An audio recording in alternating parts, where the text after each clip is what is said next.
نحمده ونصلي على رسوله الكريم أما بعد فأعوذ بالله من الشيطان الرجيم بسم الله الرحمن الرحيم قال الله تبارك وتعالى في القرآن المجيد والفرقان الحميد قل هل يستوي الذين يعلمون والذين لا يعلمون وقال النبي صلى الله عليه وسلم من يرد الله به خيرا يفقهه في الدين صدق اللہ العظیم۔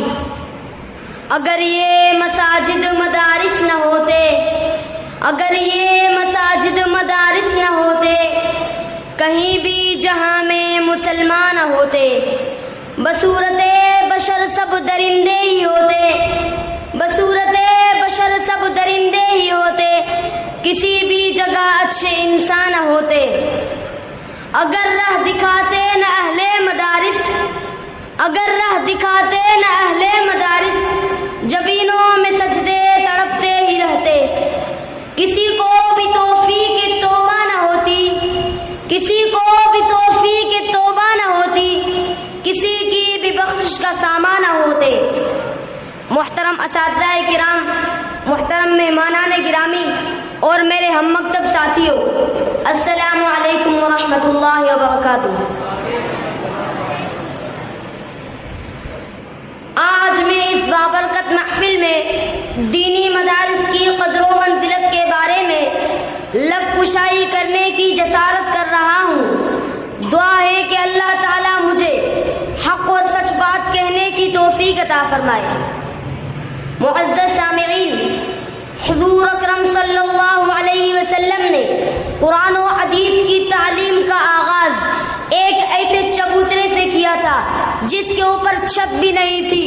لوگ کھجور کے خوشے ایک جگہ آویزاں کر دیا کرتے تھے۔ صحابہ کرام رضوان اللہ علیہم اجمعین حسب ضرورت چند کھجوریں کھا کر باقی دوسروں کے لیے چھوڑ دیا کرتے تھے۔ حضرت ابو ہریرہ رضی اللہ عنہ بعض اوقات شدت بھوک کی وجہ سے بے ہوش ہو کر گر جایا کرتے تھے۔ خود فرماتے ہیں لوگ سمجھا کرتے تھے کہ مرگی کا دورہ پڑ گیا ہے، لیکن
توفیق عطا فرمائے.